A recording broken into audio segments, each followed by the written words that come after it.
So the Pac-12 is next up for getting its media rights deal, and how it goes could impact which teams join the Big Ten next. You are Locked On Big Ten, your daily podcast on the Big Ten Conference. Part of the Locked On Podcast Network, your team every day.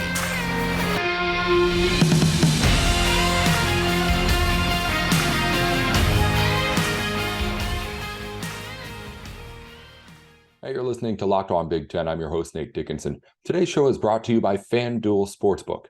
FanDuel is the official sportsbook of Locked On. Make every moment more. Visit FanDuel.com/LockedOn today to get started.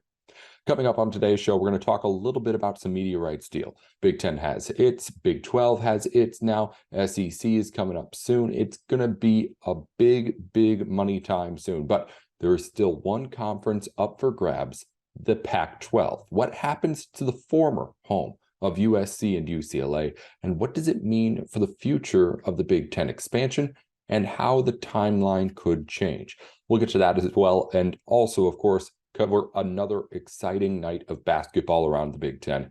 Illinois gets a big comeback win over Northwestern. Michigan gets a needed win on the road against Rutgers. We'll break all that down and, of course, get all the other Big Ten news here on the program.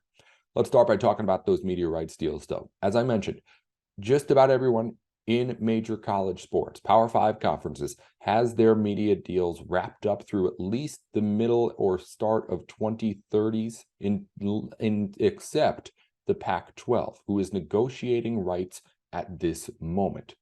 As of right now, it looks like there could be a streaming service in there on the deal, whether it be Amazon or Apple. Those two have emerged as potential frontrunners over the last few weeks. So what exactly is going to happen here, and what does it mean for the future of the Big Ten? First off, the biggest thing here, in a quote earlier this week, Arizona State Athletic Director said that the new deal that the ACC is going to get should be enough for the conference to survive under what it has right now without USC and UCLA.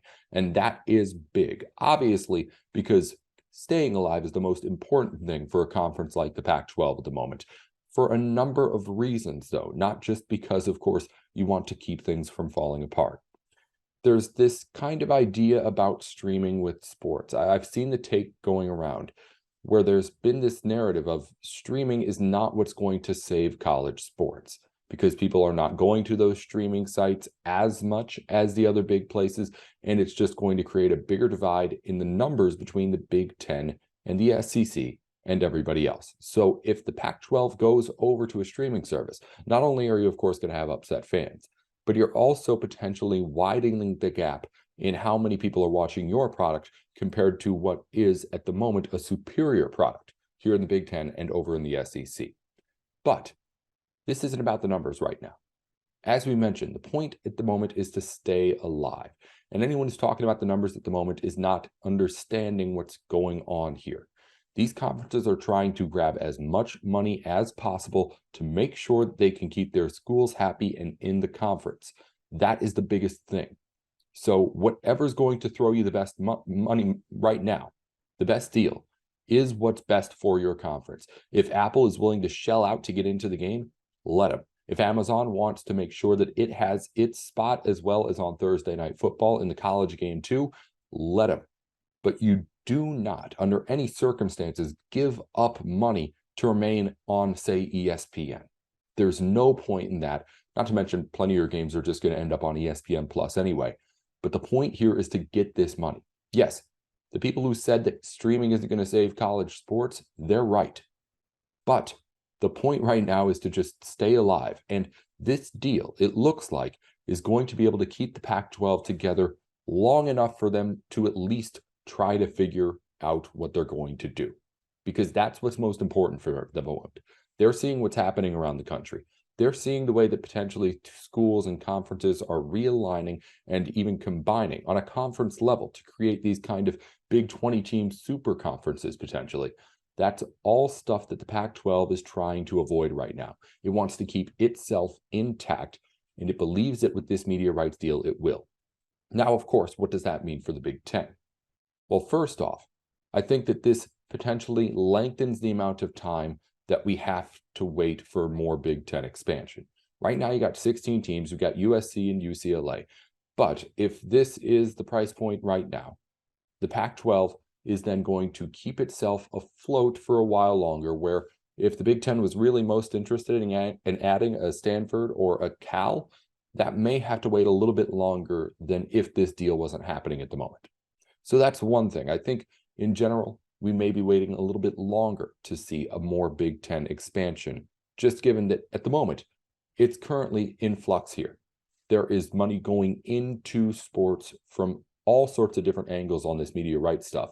And everyone wants to pay more and more to get games, because live sports are one of the few things that is live television, period, that is really, really worth spending the money on still when you look at who is watching and the numbers that you get.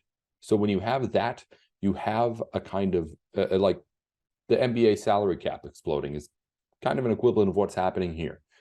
Every conference is getting big money, and the ACC or Pac-12, we'll talk about the ACC in a minute. The Pac-12 is in a spot where it cannot afford to not take the cash grab at the moment. Now, let's talk about the ACC, though, because now that the Pac-12 is getting its deal done, this is where the dust starts to settle.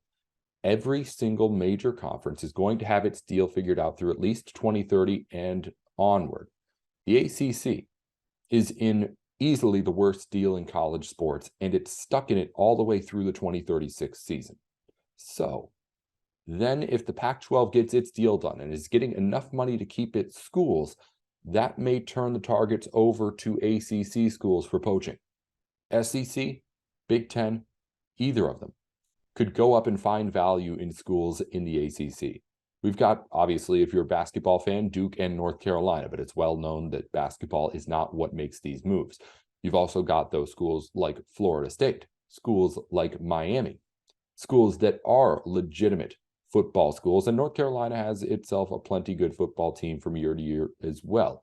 There is plenty to be gained by going over to the ACC and trying to get one of those schools. And there is plenty for those schools to gain by getting one of these precious spots in what's looking to be one of the two power conferences that we're going to have once this is all said and done. So I think it could go both ways. If the Big Ten is really looking over to the West Coast and maybe wanting to add some neighbors for USC and UCLA, like a Stanford or a Cal, maybe they have to wait a little bit longer. But at the same time, I think just in a general sense, by getting this deal done and then having all the deals done for the foreseeable future, you can then kind of look and see which way the arrows are going to turn. And it's going over to that East Coast, going over to the Atlantic Coast and the Atlantic Coast Conference to see which of those schools really want to move. A school like a Miami, I mean, we've seen the way they've been spending. They want to be one of the big spending, big powerful teams. They are going to go somewhere at some point. I don't believe they're going to be in the ACC through the end of that TV contract. Where do they go? That may be now time for the Big Ten to try and make their move on. But either way, if it's on the West Coast, maybe we have to wait a little longer. If Big Ten's okay adding someone from over on the East Coast, then maybe they get a couple more schools here. I mean, if the Big Ten's trying to get to 20 at some point, you could take 2 from the ACC now, take a couple from the Pac-12 in a couple of years when they are maybe a little bit less happy with the big deficits that they're seeing. But the point is, at the moment, this media deal from the Pac-12 is going to, one, be the final piece in the puzzle of getting everyone's TV deals for the foreseeable future figured out, which means that it can, 2, initiate whatever the next step is for expansion. However, I do believe that there's the possibility that because this media deal appears to be enough to keep everything afloat, those individual Pac-12 teams may be a little bit off limits if you're going hunting for schools for at least a little bit. I wouldn't be too confident in saying how long. That's just my thoughts on it right now. That's the biggest thing at the moment, is that this deal is going to not just be a deal for the Pac-12, and really how much money the Pac-12 gets doesn't matter to the Big Ten at all, but it's what it's going to do for the next steps and the domino that it's going to set off in what it could mean for how we get our next set of expansion teams. We'll talk more about football, of course, and expansion as things continue to roll on, all year round. But we'll also get to basketball in just a minute. Before we do that, though, you have to make every moment more at FanDuel, which is the official sports book of Locked On. If you go over to FanDuel.com/LockedOn right now, you can get a free no-sweat first bet. FanDuel has all of the bets that you could possibly want to place, whether it's spreads, money lines, props. They got everything that you could ever ask for. Big Ten basketball games, it's on FanDuel. If you hear a line here on the show that we're talking about, we're getting it from FanDuel. So you can play alongside us, fade us, whatever it is you want to do it at FanDuel.com. And if you want to get in on our free no sweat first bet, you place your first $5 bet and get $150 in free bets, win or lose. Visit FanDuel.com/lockedon today to get started, get that promo money in, and get yourself some free money to play with over at FanDuel.com/lockedon. Also, thanks again for making Locked On Big Ten your first listen every day. Make sure you check out our brand new podcast, Locked On College Basketball. Everything you need to know about college basketball in one place. Plus, hear from big name experts, insiders, coaches, and players. We got to split things up between football and basketball here on the show and give everyone that attention, especially throughout the football season, as everyone's crazy about the football. But if you're, of course, a fan of the in-season stuff and keeping up with everything going on around the country on the hardwood, do a good job over there with Andy and Isaac at Locked On College Basketball. You can find it on YouTube and wherever you get your podcasts. All right, let's recap the two games that we had yesterday. Illinois upsets number 21 Northwestern 66-62. This was just the Terrence Shannon Jr. game. First storyline is that Northwestern led in this game by 18 points at half. It was an ugly start for Illinois. It just a little bit all over the place. Terrence Shannon Jr. ended up getting 3 fouls and had to sit out the last part of that first half. And then it ends up being a big, big Wildcat run that puts them up big on the road at halftime. But in the second half, again, Terrence Shannon just went off. He ended up with 26 points on the game. 24 of them come after that halftime buzzer. Ends up scoring the last 5 points for Illinois, 10 of the last 15. I can go on. He was incredible throughout this entire last 20 minutes. Coach Underwood didn't even know if he was going to play in this game. Had been in the concussion protocol, did not start, but comes off the bench and absolutely dominates in this second half. And it wasn't just when he was on the floor. When he was off the floor is when Illinois really suffered too. I mentioned that big run at the end of the second half. Terrence Shannon Jr. hits the bench with 3 fouls, and Northwestern immediately goes on a 13-2 run to go up 18 at halftime. I can go find the plus minus in a second, but it had to have been absolutely insane. And Boo Buie, by the way, from the Northwestern side, he had a career night as well. Career high 35 points for him. It was the Terrence Shannon game, though. This was really, really great to see him doing what he does best, and of course playing healthy too. And Illinois gives us a little bit of a flash in the pan of what kind of a March team they can be as well, because when they're hot, they are really, really fun to watch, especially on that home court in Champaign. On the Northwestern side, it of course really puts a big blow to the chances of Northwestern winning the Big Ten. Both teams now have 2 games left to go, Northwestern and Purdue. Both teams now 2 games apart, Northwestern and Purdue. So while we were hopefully working on that pipe dream of getting Northwestern a Big Ten championship, looks like it will end up being the favorite, Purdue, who takes that regular season crown at the very least. However, Northwestern now still right in the mix again for the number 2 seed. If they lose again, of course, they'll be in that big tie that we have in the middle of the Big Ten. In the other game around the Big Ten that I wanted to mention, Michigan takes down Rutgers, final score 58-45. This one big for Michigan's NCAA tournament hopes, because the Wolverines are now slowly but surely creeping their way back into the picture as they continue to play consistent basketball, not always getting the wins, but not flopping, not falling apart ever. Other teams are starting to slip, and the Wolverines are at least getting back into the conversation. So as far as bracketology, by the way, we have 9 Big Ten teams in, and the biggest mover as of the latest update from Bracket Matrix is Wisconsin. They now appear in what is of 83 updated brackets in 72 of them. So a consensus around the country that the Wisconsin Badgers have done enough to get themselves back into that tournament field, which was not exactly for sure, at least a consensus over the last couple of weeks. Elsewhere in the Big Ten, Purdue still an average 1.01 seed, only a couple of brackets putting them as a 2 seed. Indiana's an average seed of 4.2, Northwestern 5.9, Illinois 6.9, Maryland 7.2, Michigan State 7.4. Iowa's been a big dropper as of late. They're down to a 7.9 average seed. Rutgers an 8.5 average seed. I already mentioned Wisconsin appearing in 72 of 83 brackets. Penn State appearing in just 2 of 83 brackets. But both Penn State and Michigan right there on the bubble. Penn State's listed as the first team out according to Joe Lunardi's first 4 out. And then Michigan is listed as the 7th team out. In fact, I believe I was just looking at a more updated one that had them as the 5th team out after this win over Rutgers. So that's the kind of moves they need to make. And Michigan needs to get a couple more wins here, probably a couple of wins in the Big Ten tournament as well. But also, Michigan's right in the mix as well to get themselves into the bye situation. So we'll see what ends up happening here. We'll see what Michigan ends up doing. But at least at the moment, the Wolverines are making one last desperate plea. Remember, this was a preseason top 25 team.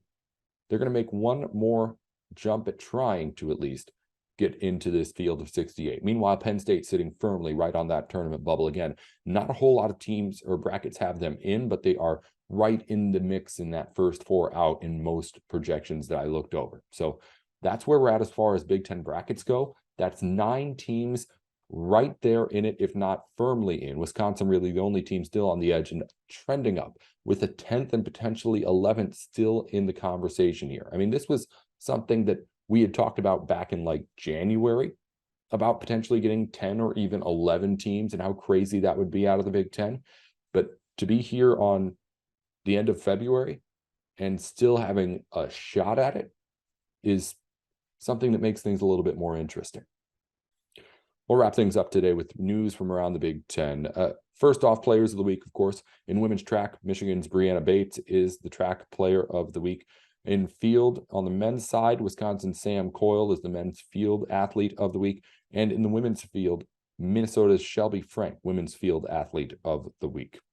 If you're planning on heading over to the Big Ten tournament, tickets for the single sessions go on sale February 27th. That is Monday. So you can head over to big10.org. And if you plan on heading to the Big Ten men's basketball tournament, you can order your single session tickets starting on Wednesday. Finally, in an interesting one here, Tom Izzo says he wants that Michigan State-Minnesota game that was postponed rescheduled. And of course he does. If you look at the Big Ten standings, it's obvious. Michigan State is 1.5 game back in the Big Ten standings of being into what is, at the moment, a 4-team tie for 3rd place in the Big Ten. Now, of course, you get those top 4 seeds, you get those all-important buys.